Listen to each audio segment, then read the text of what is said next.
Ritorna l'appuntamento settimanale con l'Unitalsi, treni bianchi e non solo. Saluto i volontari dell'Unitalsi che sono venuti a trovarci nuovamente. Ciao ragazzi, benvenuti e bentrovati. E ritrovo con grande piacere Giovanni Punzi, grazie, ciao Giovanni, consigliere nazionale dell'Unitalsi. Oggi vogliamo uscire dai nostri confini e arrivare a Betlemme, arrivare in Costa d'Avorio, in Perù e in India, dei luoghi che hanno visto la presenza, che vedono tuttora la presenza di un progetto che si chiama Cuore di Latte, la campagna missionaria dell'Unitalsi. Ci vuoi raccontare un po' la storia di questa tua creatura? Nel 2004, in occasione della guerra nel Golfo, praticamente c'era l'embargo in Iraq e i bambini soffrivano maggiormente questa misura restrittiva, non avendo da mangiare. Allora l'Unitalsi, in collaborazione con la Caritas Internazionale, si fece promotrice di una campagna Cuore di Latte per raccogliere fondi per comprare materialmente il latte ai bambini iracheni. E questa che doveva essere una campagna legata essenzialmente a questa situazione del momento, invece è stata poi una campagna che da 10 anni va avanti. Cuore di Latte per noi è diventata la campagna missionaria, un respiro missionario dell'associazione che ha come finalità quella di aiutare i bambini poveri delle zone più povere del nostro pianeta. Ci è piaciuto lasciare questa definizione di Cuore di Latte perché quello che ci alimenta è proprio la passione per l'uomo, quindi il cuore, e poi di latte perché è rivolto in modo particolare ai bambini. E questa campagna negli anni ha avuto tante tappe, no? Sempre rivolte ai bambini per facilitare soprattutto la loro accoglienza e il loro crescere, soprattutto con le scuole. C'è un luogo che vi è particolarmente caro, che è Betlemme. Qui abbiamo in studio 4 volontari Unitalsi che hanno prestato il loro servizio a Betlemme, nell'Hogar Niños Dios, che è una casa di suore, giusto Giovanni? Una casa di suore che accolgono bambini in difficoltà, bambini malati, bambini disabili. Sì, a Betlemme, a pochi metri dalla Basilica della Natività, c'è una struttura del patriarcato. In questa struttura dal 2005-2004 ci sono le Suore del Verbo Incarnato, che è una congregazione molto giovane, il fondatore è ancora in vita, una congregazione argentina, che praticamente accoglie bambini disabili, gravemente disabili, abbandonati spesso, per dare loro il calore della famiglia che mancava. Noi ci siamo ritrovati in uno degli anni, di questi 10 anni, come finalità avevamo quello di aiutare queste suore a realizzare un loro sogno, che era quello di ingrandire la struttura per accogliere più bambini. E quello che doveva essere una campagna legata al momento, cioè di aiutare le suore con questa somma perché potessero ampliare il lavoro, si è trasformato per noi in un legame, diciamo, oserei dire indissolubile con le suore, nel senso che dopo aver raccolto questi fondi abbiamo aiutato le suore a trasferirsi con tutti i bambini in alcuni locali perché potessero avere inizio i lavori. Poi siamo tornati durante i lavori per dare anche con i nostri volontari architetti dei suggerimenti alle suore per come potersi sistemare bene con i bambini. Poi una cosa particolare. Parliamo anche di bambini che hanno esigenze diverse, particolari. Molto particolari. Poi quando abbiamo effettuato la prima volta il trasloco, che abbiamo smontato le cullette, ci siamo resi conto che rimontarle una volta completati i lavori sarebbe stato quasi impossibile. Allora fra gli amici abbiamo lanciato la campagna Una culla per Gesù Bambino, perché volevamo regalare le cullette nuove ai bambini. Devo dire che la provvidenza non ha limiti, perché alle cullette si sono aggiunti gli armadi, i fasciatoi, la piscina, tutto quanto, no? Ed è stata davvero una grande gioia poter ritornare con i bambini nella struttura. Questo ci ha permesso di realizzare in maniera particolare una nuova esperienza, che è quello del volontariato internazionale. Noi eravamo partiti dopo l'Iraq, no, con un altro posto, sempre a Betlemme, un ascensore per i disabili in un convento dei francescani.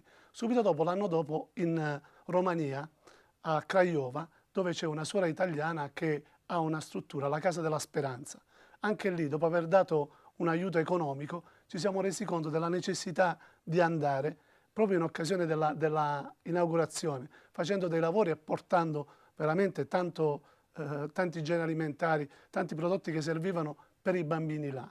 Lì è partita l'idea di un volontariato internazionale, cioè non basta far arrivare i fondi perché si possa realizzare una struttura per disabili piuttosto che una scuola, quando questo rapporto e questo legame continuo. Infatti alcuni bambini di Craiova sono venuti in Puglia, sono stati accolti dalla nostra unità ALSI pugliese e sono stati anche operati al Giovanni XXIII a Bari. Quindi c'è sempre un legame con queste realtà. Ma Betlemme per noi costituisce, come devo dire, una seconda casa, una nostra seconda casa. Io dico sempre che Gesù Cristo non ha una carta d'identità. Gesù Cristo ha un volto che chiede di essere accolto.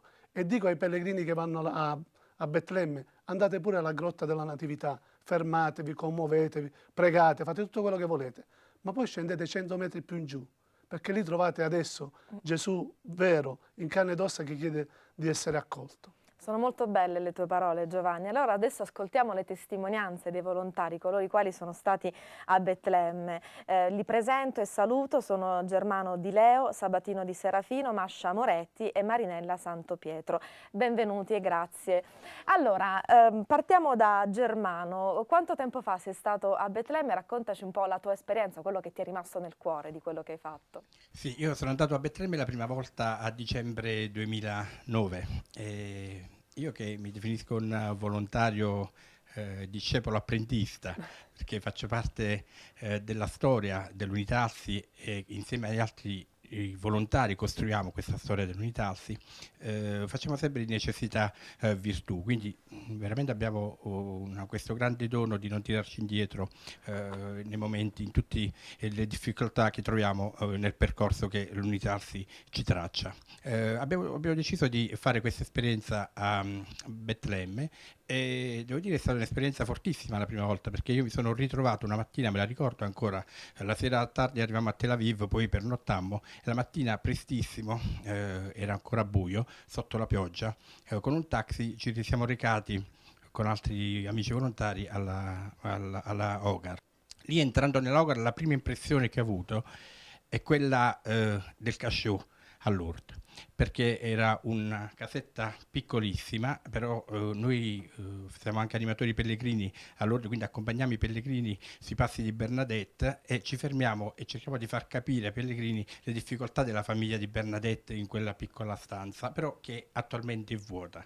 Invece quella piccola stanza noi l'abbiamo trovata piena di bambini e di queste piccole Bernadette, perché queste suore del Verbo incarnato hanno questa caratteristica che sono tutte piccole e mi sembravano tante piccole Bernadette, 4 suore con tanti bambini.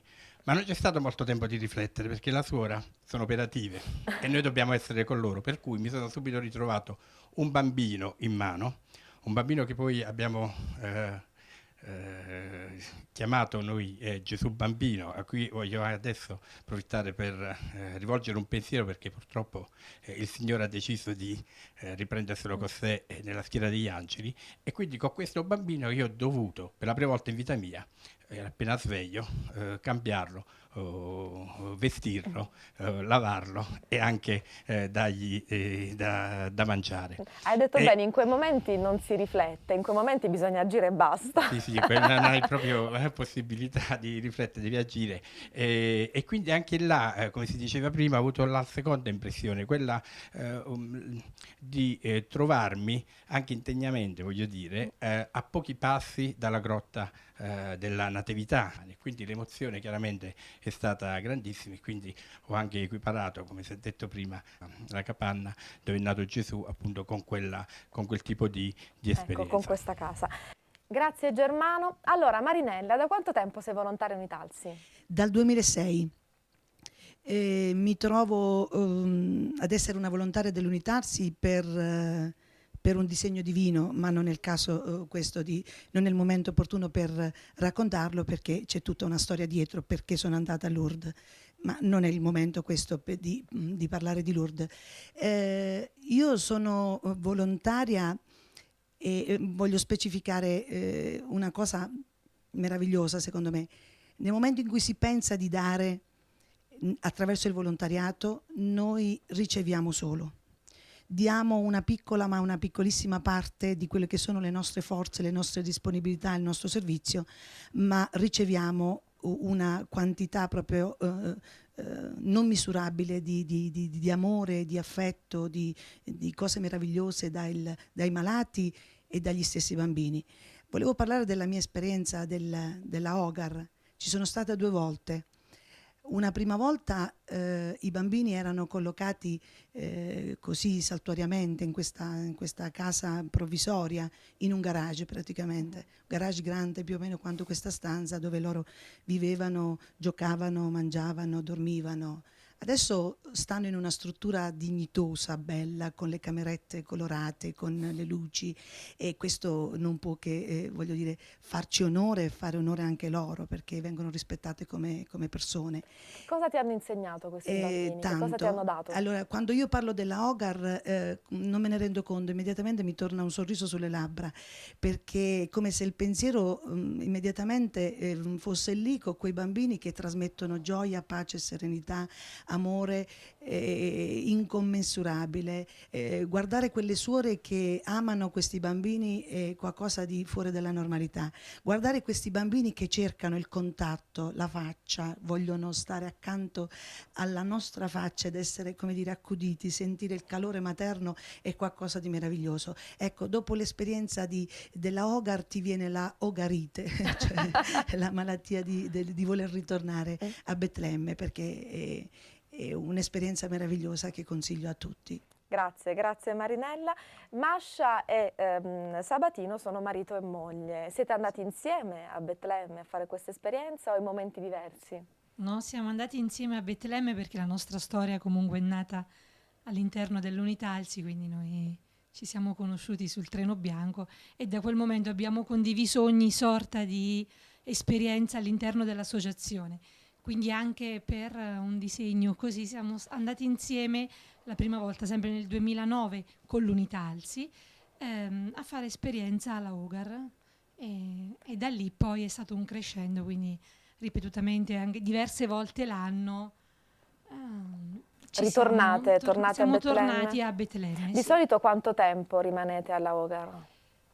8 giorni, 7 giorni, 4 giorni, dipende dalle necessità. Ecco che poi troviamo. C'è voglia di rimanere più tempo, Sabatino, di fare qualcosa anche in più? Ma, come diceva mia moglie, è un'esperienza di servizio unica. È un'esperienza di servizio che richiama il carisma proprio dell'Unitalsi. L'Unitalsi, volevo ricordarlo, è un'associazione di chiesa, un'associazione ecclesiale che ha come carisma la prossimità agli ultimi e ai poveri. E siamo nati a Lourdes e quindi viviamo e siamo ricordati come coloro che guidano, che accompagnano le persone in difficoltà e pellegrinaggi, ma abbiamo sul nostro stemma questo distintivo di carità che va coniugato. E mi piace pensare alla Hogar come luogo dove la Chiesa e quindi Dio si fa compagno ancora di più, oserei dire, dei poveri e degli ultimi. Questa è una caratteristica propria che va vissuta all'interno di un nucleo familiare. La nostra esperienza nasce di servizio, di vocazione al matrimonio nell'Unitalsi e si coniuga nell'Unitalsi all'interno di un progetto di chiesa piccolo, fatto di quotidianità, di piccoli sorrisi, di un'amicizia vera, sperimentata, sofferta, combattuta e che diventa la ragione di vita. Stavamo dicendo proprio questo qualche minuto fa e in qualche modo vorrei che fosse anche l'esperienza di tanti ragazzi e ragazze anche per il futuro prossimo. Grazie per la vostra bella testimonianza, grazie a Germano, Sabatino, Mascia e Marinella. Allora Giovanni, torniamo a parlare ancora per qualche secondo di Cuore di Latte. Volevi aggiungere qualcosa sulla Hogar? Ma devo dire che la nostra presenza alla Hogar, proprio perché la sentiamo casa nostra, no? Ogni volta che stiamo lì e ci rendiamo conto di quelle che sono le necessità, cerchiamo di rimediare. Non a caso i bambini prima non avevano una sala di fisioterapia, avevano esattamente uno specchio e 2 palloni. Ci siamo resi conto della necessità della sala di fisioterapia e devo dire che la comunità, per esempio, di Ragusa, attraverso un nostro amico, si è fatto carico di realizzare questa sala di fisioterapia che adesso c'è unitamente, abbiamo visto nel filmato anche la piscina, no? Poi ci siamo resi conto che c'è necessità di un ascensore e proprio alcuni amici che erano stati là, Marinella, si è fatta promotrice di un residenzial per raccogliere i primi fondi perché potesse partire questo ascensore e così via.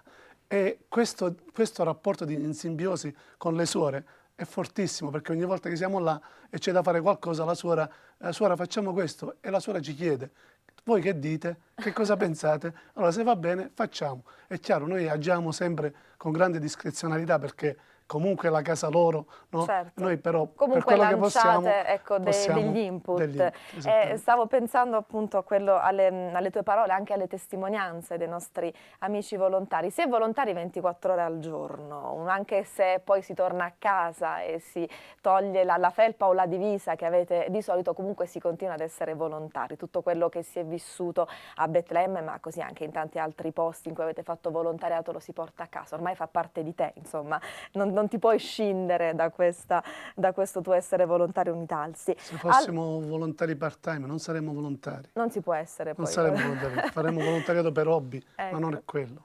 Velocemente parliamo di due progetti recenti, quello del 2012 in Perù e quello in Ruanda. Ogni volta che lanciamo un nuovo progetto, no? Ti si illuminano gli occhi, io posso dire. Noi diciamo che è un nuovo sogno per incontrare il volto di Dio nel volto dei bambini. E questi sogni si realizzano, non parliamo di illusione, ma parliamo di sogni. Parlando di sogni, senza voler essere orgogliosi, ma di sogni in senso biblico, no? Di qualcosa che comunque è un messaggio profetico, qualcosa che deve realizzarsi con l'aiuto della provvidenza. Questi progetti che si realizzano non hanno dei finanziamenti fissi, no, ma sono basati sulla generosità, sul buon cuore delle persone, no? Dell'obolo della vedova, dell'iniziativa specifica che si fa in una sottosezione. Poi magari nell'anno non sarà una grossa somma, però ci consente comunque di realizzare questi piccoli progetti. L'anno scorso, nel 2012, abbiamo contribuito a realizzare un ampliamento di un asilo in Perù. Quest'anno invece siamo impegnati in un progetto nuovo, in Ruanda, ed è nuovo anche per le modalità con le quali vogliamo realizzarlo. Si tratta di realizzare una scuola di arte e mestieri in Congo. In Congo c'è stata la guerra civile e quindi l'età dei ragazzi è molto bassa, l'età della popolazione. E noi vogliamo realizzare questa scuola lì dove c'è un prete che ha vissuto anche un'esperienza con l'Unitalsi della sezione emiliana. E in questo discorso vogliamo e stiamo cercando di coinvolgere anche alcuni imprenditori della zona del nord che hanno conosciuto questa persona. Devo dire che quando noi scegliamo un progetto cerchiamo di rispondere ad alcuni requisiti precisi, che sia destinato ai bambini per favorire la loro crescita, che abbia come sede una sede molto povera e che soprattutto sia inserito in un contesto della Chiesa. Sì. In genere è il Vescovo che ci chiede di intervenire. In questa zona di quest'anno molto povera non c'è nemmeno il Vescovo ancora, ma c'è un vicario. Quindi a maggior ragione vogliamo farlo nostro, ecco, e vogliamo realizzare questo nuovo sogno. Siete più motivati. Allora, chiudiamo così con queste belle immagini lo spazio che oggi abbiamo dedicato al progetto Cuore di Latte. Vediamo.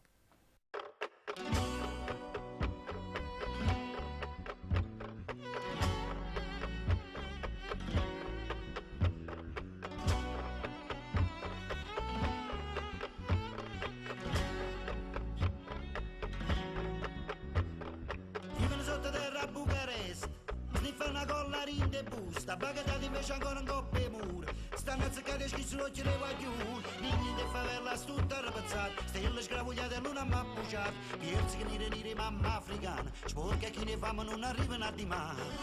Tutte uguali sono che creature, nessuna figlia e nessuno. Tutte nate dall'amore, si sa come si nasce ma si sa come si muore. Tutte uguali sono che creature, nessuna figlia e nessuno.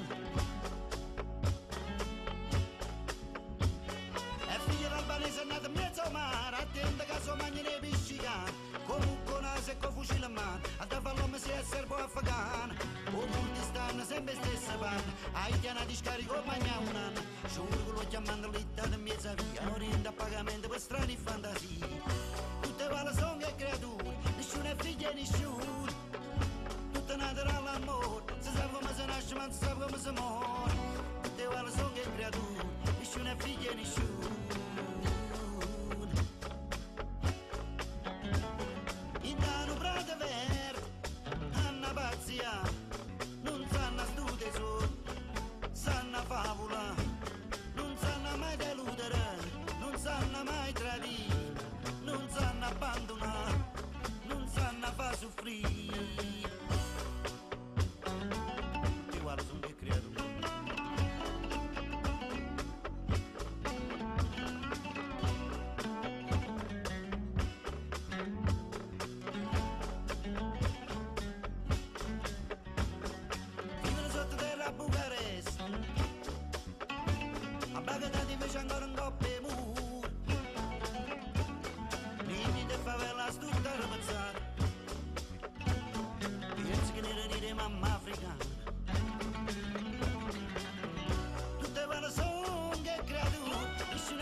Dal 2003 l'Unitalsi è associazione di promozione sociale. Scopriamo quali sono i progetti e gli obiettivi, a chi sono destinati. Lo facciamo grazie a Marzia Tanini, consigliere nazionale Unitalsi. Salve Marzia e benvenuta.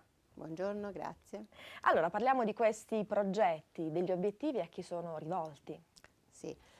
Nel 2003, come lei ha detto, l'Unitalsi è stata iscritta nel registro delle associazioni di promozione sociale e ha cominciato a presentare i progetti al Ministero del Lavoro e delle Politiche Sociali già dall'anno 2004. Dal 2005 sono stati approvati e finanziati ben 11 progetti divisi in 2 ambiti, quindi in 2 linee di indirizzo, uno sulla formazione e aggiornamento, l'altro sulla promozione dei diritti delle persone disabili e della loro inclusione sociale. Citiamone qualcuno che riguarda la formazione? Sì, allora i primi progetti di formazione sono stati volontari in formazione, 3 ambiti di formazione con gli argomenti della relazione di aiuto, handicap e sessualità, i corsi di primo soccorso, i corsi per l'amministrazione di sostegno, orto giardino didattico e i luoghi della disabilità in un click. Ha citato Orto Giardino, un progetto che risale al 2008, questo un progetto destinato a disabili e anziani. Vogliamo accennare qualcosa su questa realtà? Sì, disabili, quando noi parliamo di disabili di qualsiasi età. È chiaro che a seconda delle attività la prevalenza poi va su una certa età, per cui il disabile anziano ma anche il disabile adulto hanno partecipato a questo tipo di attività, che era semplicemente il voler applicare appunto le tecniche dell'ortodidattica per far scoprire e conoscere a queste persone il ciclo vitale delle piante e quindi imparare a seminare, a coltivare, a raccogliere i fiori, i frutti e tutto quello che nasceva da questa attività. Quindi acquisire strumenti per poi portare avanti anche questa Esatto, acquisire attività. strumenti, competenze, fare esperienze di tipo sensoriale anche perché le piante profumano, hanno dei colori. Infatti alla fine di questo progetto è stata fatta un bellissimo convegno, una bellissima esperienza durante il pellegrinaggio nazionale a Lourdes della Camera Sensoriale. Poi un altro progetto che ha il sapore del sogno, della realizzazione di un sogno, Volere Volare. Volere Volare è ancora più recente ed è stata veramente una sfida e una scommessa sulla sua approvazione, perché con questo progetto volevamo appunto mettere a disposizione delle persone un apprendimento e un volersi mettere in gioco rispetto alle tecniche del volo. Quindi su 5 aviosuperfici di tutta l'Italia è stato realizzato il corso, le persone sono state selezionate attraverso test psicofisici e attitudinali come tutti gli allievi delle scuole di volo e alla fine 19 persone hanno conseguito l'attestato di volo sportivo e da diporto. Allora, vogliamo nel prossimo servizio ascoltare proprio la breve testimonianza di un ragazzo che ha partecipato a questo progetto. Volare, oh, cantare,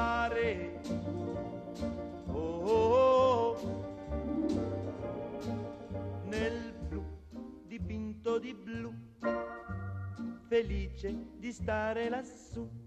Oggi è un giorno importantissimo, è un giorno veramente particolare, ovvero la chiusura del progetto Volere Volare voluto dall'Unitalsi. Oggi sono veramente super emozionato, più tardi avrò anche l'onore di volare su questa pista da solo e per me è una cosa veramente grandiosa, un successo. Via dall'handicap! Volare,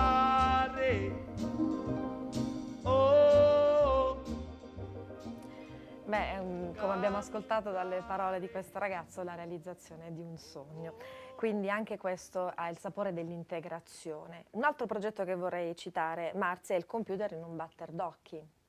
Sì, il computer in un batter d'occhi è stato rivolto a persone con disabilità piuttosto grave, ma una disabilità che gli impediva di comunicare in maniera agevole, di relazionarsi con gli altri. Per cui attraverso l'adattabilità dello strumento informatico e degli ausili adattati per ciascuna delle persone a seconda della loro problematica, si è riusciti veramente a promuovere questa capacità di interazione e di relazione sia da un punto di vista della scrittura che del linguaggio, perché sono stati ragazzi che non parlavano e che attraverso il computer con il vocalizzatore sono riusciti per la prima volta a dire mamma. Straordinario. E poi anche attraverso il computer, i mezzi, i social network che ci sono oggi, questi ragazzi hanno tuttora la possibilità di comunicare anche con gli altri soci, con i volontari unitalsi. Sì, attraverso Skype, Twitter, sì, assolutamente sì. Parliamo del progetto, l'ultimo, appunto quello che è ancora in corso, che è Germogli Diversi. Sì, Germogli Diversi è in corso, siamo alla seconda fase della sua realizzazione, quindi gli incontri si svolgono per macro aree, nord, centro e sud, nelle città di Roma e a Camaldoli. E questo progetto prevede l'acquisizione dell'arte floreale e dell'arte della ceramica, la realizzazione di ceramiche, utilizzando come ispirazione versi della Sacra Scrittura o della letteratura. Per cui qui ne abbiamo 2 esempi. I partecipanti sono soci dell'associazione, disabili ma anche abili, quindi i loro accompagnatori, e veramente partendo dalla scoperta del verde, della pianta in sé, del fiore, del ramo, riescono ispirandosi a un versetto o a una poesia, si riesce a realizzare composizioni come queste che poi per chi non ha l'abilità di lavorare le piante vengono fotografate e riprodotte su ceramica, quindi perché può esserci persone che non sono capaci di utilizzare le forbici, ma di utilizzare un pennello per dipingere. Queste sono 2 composizioni, il figlio il prodigo, la parabola del figlio il prodigo e poi il Salmo 92.